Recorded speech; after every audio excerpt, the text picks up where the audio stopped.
Are we all good on our mics? Yep. All right, cool. Well, actually, it's going to make it, Mayor. Yep. 1, 2, 3. 7, 8, 9. Gotcha. Commissioner? Just count. 1, 2, 3. Gotcha. Very good. Everyone roll. Rolling. And call the meeting time. Mayor Scott, Commissioner Worley, Happy New Year. Happy New Year. Thanks very much for joining me today. 201 homicides in Baltimore in 2024 in 45 years, dating back to 1980. This is tied for the second lowest number ever. Mayor Scott, I'll start with you. How do you explain that? Well, listen, Tyler, we laid out very, very clearly a few years ago my comprehensive violence reduction strategy that relies on a lot of things. A lot of things from the women and men in the police department through our GVRS strategy, focuses on those who are most likely to be the victim and perpetrator of gun violence, through growing our community violence intervention ecosystem across our city, our focus on guns in every way, the people, the guns themselves, where they're coming from, the companies. When you put something together like that and you allow all parts of that system to work together and everyone understanding how we have to work in partnership to protect and save lives, that's how you end up with results like that 2 years in a row. As you know, this is now 2 years in a row that Baltimore has had its largest single year reduction in homicides from one year to the next. 20% in 2023, 23% in 2024, right? And we want to beat that this year because that 201 is still 201 too many for us. And I think that we're going to continue in this work because we know the strategy is working. We'll adjust when we need to, but we will not move away from the strategy, and we want to be thankful to all of our partners, right? To everybody who works from the police department, everyone who works in Muncie, every single community violence intervention worker, whether it be through Safe Streets or We Are Us or our hospital-based responders, everybody that works in the state's attorney's office, the U.S. attorney's office, all our federal law enforcement partners, every single community member that calls in and complains or gets out there and helps with a citizens on patrol, everyone together shares in Baltimore making history once again, and we just want to continue that progress. Commissioner Worley, same question. Yeah, I'm extremely proud of the work the men and women of BPD has done. They've done significant work and tremendous results with less people than we've ever had. But we can't do it alone. It's partnerships of everyone, federal, state, local partners, the group violence reduction strategy. And one thing we don't mention a lot, actually two things, is the community. The community is starting to support us more. But also, over the last several years, we've got better technology, better cars, newer cars. We're giving the men and women more and more tools each year to do their job, and they're showing that they can do it better than they've ever done it. Our clearance rate at almost 70% for homicides is phenomenal, and we want to continue to do that. And that goes back to everyone. No one person can do it alone.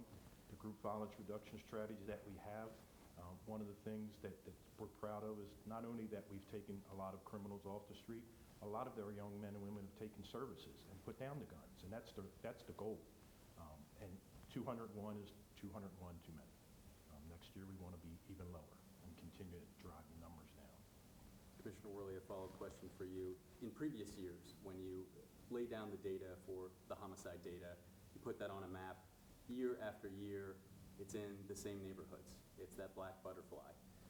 Neighborhoods that are dealing with blight, with poverty, with a lack of economic investment. Is that what you're seeing in 2024 as well? Pretty much the same thing, but it's getting better because we can't change that either. The police department and the mayor can't change 20 or 30 years of underinvestment in these communities, and we're doing better each year, but it's going to take time. Those areas were underinvested in over the last several years, and they were not over-policed, but we had to put a lot of police there. So I think all the services, the city services and state services, the better housing are vacant. I'm going to steal some of the mayor's thunder. The amount of vacants is lower than it's ever been, and the amount of new businesses that are coming into the city. So the whole goal, there's less in those communities this year than there was last year. Next year there's going to be less. And then eventually hope we can get it down to where we're not even talking about the homicides isn't the main story. It's all the great things that the men and women and the young people in our city are doing. Mayor Scott, anything you want to add to that? Yeah, listen, we know that, right? Atali, I grew up in one of those neighborhoods in Park Heights. That's the reason why I got into public service, because I saw that violence up front and personal a lot as a young man. And as the police commissioner would talk about, I also saw the wrong approach being taken to solve those problems. But when I think about how we deal with disease known as gun violence, it is our comprehensive violence reduction strategy, but it's also the way that we're talking about equitably investing in our city's neighborhoods. When you think about the amount of rec centers that we've opened in those very neighborhoods, for example, we are going to just a few weeks break ground on a brand new rec center right there near Brooklyn Homes, right? Something that they deserve in that neighborhood. When you think about how it's happening in Chick Webb, when you think about the Parkview Rec Center right there near Pennsylvania and North Avenue that's being built, when you think about that we have the lowest number of vacant houses that we've had in over 20 years, and you can see neighborhoods like Harlem and Emerson, which was a fully vacant block when I came into office, where now they're selling these houses for $250,000, $300,000 for folks who are from Baltimore moving back into those neighborhoods. That's how you do all of this together. I cannot erase and was not going to erase hundreds of years of purposeful disinvestment into those neighborhoods, because you have to be always reminded, Tali, that Baltimore, in this very room, the bill that did the first racial redlining was signed at that desk, right? And you cannot erase that in 4 years or even in 8 years, but you have to start to take chunks out of that, and that's why we're doing that kind of investment into those neighborhoods, whether it's Emerson Village or Chum or Park Heights, right? East Baltimore, West Baltimore, and that's why that strategy to deal with vacants is also critically important to this work as well. So you touched on this, but you know, what you've done over the past couple of years, you know, those are things that are done, that they're in the past. How do you help those neighborhoods where those murders persist in 2025? The same way, right? We have to continue. When you think about where we were, Tyler, a few years ago, the question that I got asked every single day was, how will you get the city to stop having 350 homicides a year? And then we got under 300 last year, and now we're down to 201. When you're doing that work, and as the commissioner said, it's a different approach for us. Yes, we're going out there, we're gonna always hold people accountable. If you continue to play with gun violence and guns and bring poison into our neighborhoods and disrupt people's lives and harm people, we will remove you. But we will also give you that opportunity to change your life. And you can see people taking that opportunity, that chance that, quite frankly, they've never been offered before. But at the same time, we're going to continue to invest in those neighborhoods. That's why you see all of these new schools being renovated and open, and recreation centers, and us tearing down vacant houses, and us trying to figure out ways to allow those folks to get employment in any and every way that we can. And for all those folks that are out there today watching this, who may be thinking about picking up that gun, or who may want to walk away from that life, reach out to us. We will help you, because we do not want you to end up dead or in jail. But for sure, we know statistically, if you keep doing what you're doing, that's where you're going to end up, and we don't want that. Yeah, to take one of those examples, Commissioner Worley, on December 2nd, William Womack boarded a MTA bus. He bumped into another passenger.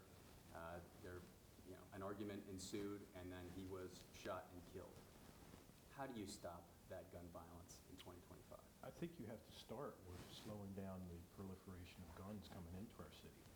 And we did, well, the mayor's office did that with the lawsuits against one of the ghost gun manufacturers. That cut down the amount of ghost guns, but we can't stop every gun that comes into the city, but we can continue to take them off the street. Over 2,500 guns seized this year. And believe it or not, that was about even with last year. So over the last couple of years, 5,000 guns have been taken off the street. And we probably missed a good majority of them. But the fact that I think a lot of our young people also, COVID, I believe, hurt people's ability to interact with each other. And we see more and more shootings and homicides over dumb things. Like, I mean, somebody bumped into each other, say excuse me. And it just boggles my mind that we turn to gun violence so quickly, instead of just talking things out and trying to get along instead of shooting each other. Tyler, I just want to chime in on that. I think that the commissioner and I, we go through these every Monday in my office, and I think that it gets lost sometimes because we don't always get to have the longer conversations about these incidents, right? When you think about an incident like that, where someone literally bumped into someone on the bus and someone ended up dead, right? You have to pull that back. Yes, we have to understand that guns are a problem, illegal ones in particular, right? Because when you think about the reality that there are no gun stores in the city of Baltimore, and that over 60% of the weapons that the BPD recovers come from out of state, that's a problem. And that's why we're focusing in on the traffickers. That's why we're focusing in on the manufacturers and holding them accountable, because there are things that they can do to stop those guns from ending up in the wrong hand. That's why we still have a continuing lawsuit around a particular gun store, right, that is allowing these weapons to end up on our streets. But we also have to deal with the human element, because for someone to think it's okay or the right response to shoot and murder someone because they bumped into them on the bus, right, means that they're not here. They're not right in the mind. The ability for folks to resolve conflict, because this isn't, we talk about this all the time, this isn't the 80s and 90s and early 2000s when I was growing up. People aren't just, they're not dying over what we would call drugs and gang wars. They're dying over basic human conflict, right? And yes, it's particularly with our young people, COVID has a big impact on that. Because when you think about, if you were 8 years old during COVID, you're now 13. If you were 9, right, you're 14. If you were 10, you're 15. A lot of your years where you learn the social skills and how to deal with conflict and the things that you learn in school, you were sitting behind a desk. We have to get to that for everybody, every single person, because too many people are dying on the streets of Baltimore, and quite frankly, from talking to my fellow brother and sister mayors around the country over basic human conflict that is going to happen. I can't tell you how many times I was on the MTA as a young man and bumped into somebody.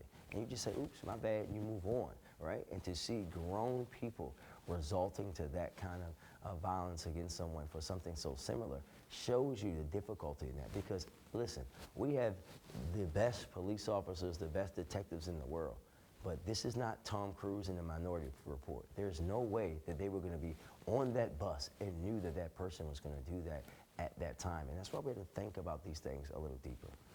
Mayor Scott, if gun violence is a public health problem, how much is turnover at the Baltimore Health Department hurting your efforts to reduce gun violence? Well, listen, the turnover has only been at the top, right? And I think that we know that we have strong folks working in the health department, all across the health department, right? But also you have to understand, when you think about it as a public health issue, it's not just the health department, right? It's not just the police department. It's every single agency in the city of Baltimore, right? It's DPW, it's transportation, it's recreation parks, it's Muncie. Everybody has to understand that they play a part in that. But it has had no impact on our ability to fight this disease. And we have shown that through the record reductions that we've been able to have.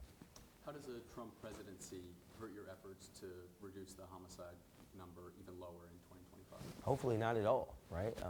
My hope is that the president-elect and those who are coming into the White House with him will look and see that Baltimore is doing exactly what they said that they wanted to do on the campaign trail, and that's reduce gun violence in cities. In fact, we've done it in record numbers, not 1, but 2 years in a row. And my hope is that they don't come to disrupt that apple cart, that they allow our ATF and FBI and all of our special agents in charge to stay in place, and they allow that partnership that we have in a deep way with all of our federal law enforcement agencies just to continue, because it's actually working, and why would they disrupt that? Commissioner Worley, any concerns with ICE or any other element there? No, because we all want the same thing. We want our violent criminals off the street. So if you're a violent criminal in Baltimore, we want you off the street. If basically the way it works for us is that a couple weeks ago they talked about something that I said, but basically what happens, ICE never asks us to assist them with administrative warrants, which are deportations. Once we arrest someone and they go to central booking, all that is checked, and then that's out of our hands. But we all work together. Federal partners, we have a federal partners meeting every month that their Homeland Security is there, and we talk about ways to get our violent criminals off the street. So the last thing anybody wants is a violent criminal on the streets of Baltimore, because it only creates chaos for our citizens.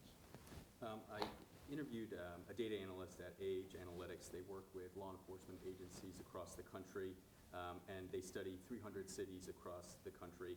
They have found that 70 to 75% of cities have seen a decline in the homicide number, that the average for those that have seen a decrease is 16%, not as high as Baltimore's, but is some of Baltimore's decrease just a national trend, Mayor Scott? No, and I think that we have to be reminded, Tali, that there were times where across this country in my lifetime, in particular in my time in City Hall, where we saw decreases across the country, except for in one place, right? Here in Baltimore. There were many times where they said, well, you guys are just, look at what DC doing, look at what these other cities are doing. But now the tables have turned, right? When you think about just a few months ago, I hosted Mayors Against Illegal Guns, our board meeting here, and they learned about our GVRS strategy, and they've been doing that, right? The day before, we were all at the White House, where they actually watched a documentary about me in building our public violence reduction strategy in the White House, right? That's a big difference for Baltimore to be in that position for where we've been at in the past. And also, I just would like to say that last year, the reduction nationally was 10%. We were at 20. So 2 years in a row, our reduction is higher than the national average, and that shows to the work that we're doing, but also the fact that so many of our counterparts from around the country are asking us about our strategies and things that we do, show that we're on to something here. And quite frankly, this isn't new. These types of strategies have been implemented in cities around the country, and we just have to stick with them over time, and that's been Baltimore's problem, changing from strategy to strategy instead of sticking with things that have been proven to work. What do you think are 2 or 3 of Baltimore's biggest strategies that make the city different? GVRS is at the top of that list. I think that we have lived in a time frame for much of my life where if you lived in a neighborhood that had a lot of violence, and you, quite frankly, if you look like me, you were considered to be one of the people that were at risk and a criminal, right? That's not the case. There are a very small group of people who are the most likely to be the victim or the perpetrator of that violence, and focusing on them in every way is the best way to reduce violence, giving them that opportunity to change their life. But if they do not do that, removing them from that activity has been proven to work, and we're going to continue to do that. But when you also add on to that our historic investment that Baltimore has made into community violence intervention work at the same time, right? This is not a either or. This is a both and. Both and. Yes, we're going to invest in community approaches. Yes, we're going to invest in a GVRS, a focused deterrence approach. Yes, we're going to invest in making sure the police can get the guns and the people using them and bringing them and shooting people off the streets. And at the same time, we're going to invest in young people by opening rec centers and building and renovating new schools. All of that together is what separates us, because most of the time people are making a choice. And I'm here to say to anybody in the country, really, my brother and sister mayors, that that's a false choice. You can do both and. Tighter budgets in 2025. At the state level, a massive deficit.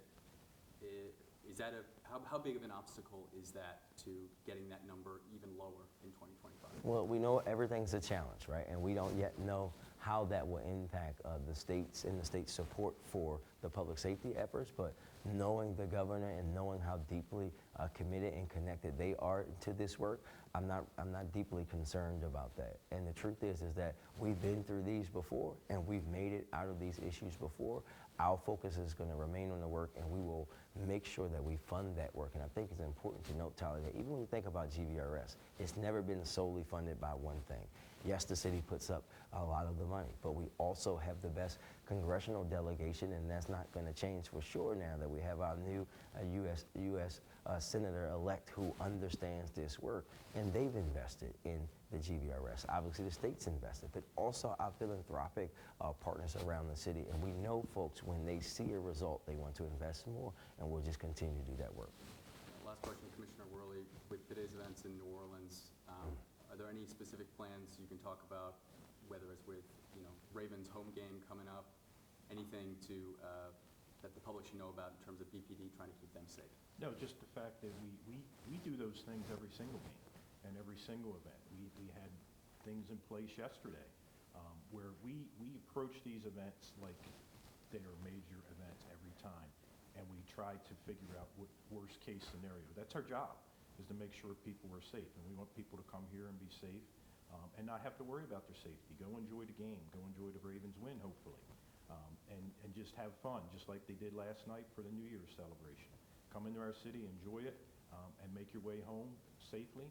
We had cops out last night. If you saw, there were a lot of police out. And they did a fabulous job, just like they do at all these major events. And I'm extremely happy. But I mean, we always have to look at every event. We have criminal intel that talks all the time throughout the nation. So we know certain things that come into the city. So we're well prepared for anything that might come our way. I guess one last question, Mayor Scott. When you look at the data over the city's history, you see these, 1-year blips sometimes. Sometimes it's an aberration. Sometimes it's 2 years in a row. But then the number can creep back up. If the number does creep back up in Baltimore in 2025, what will that be over, how would you explain that if that happens? Well, you have to, Tyler, we don't believe in putting negative energy out there. So we're going to work every day to make sure that doesn't happen. But having been here, for example, we know in the years from 2007 through 11, we saw reduction. But people don't even remember that some years you saw some slight increases, right? You just never know what's going to happen when you're dealing with humans and human emotions and what they're going on in human conflict. But our job is to have the plan, adjust where necessary, and focus on doing what we know works to reduce violence in the city of Baltimore, right? And that's what you have to stay focused. But I also would say that when you go back and look at those times where we were down and then went back up and down and went back up, one thing you can go back and look at those times and see is that you had consistent change of leadership at the top, whether it be in the mayor's office or the police commissioner's office or this agency or that agency. We have consistency in leadership for the first time in a long time, and we want to continue that in order to continue the reduction. Anything I didn't ask about that either of you want to? Just the question about us being following the same trend around the country. But there were times when the rest of the country was going down and we were still over 300. And we continue to go down. But one thing that we're doing that a lot of agencies aren't doing, we're reforming the police department at the same time that we're lowering crime, which is a very difficult thing to do. But people thought I was crazy when I said I wanted to be under 200 this year. And we came really close to it. That's one thing I know. If I give my men and women a challenge to do something, they will go out and do their best to do it. And they did a phenomenal job this year with all of our partners to achieve 201. And next year, I want to be under 170. So that's your challenge to them in 2025? 170. That would be the lowest we've had ever recorded, I believe, other than in the 60s.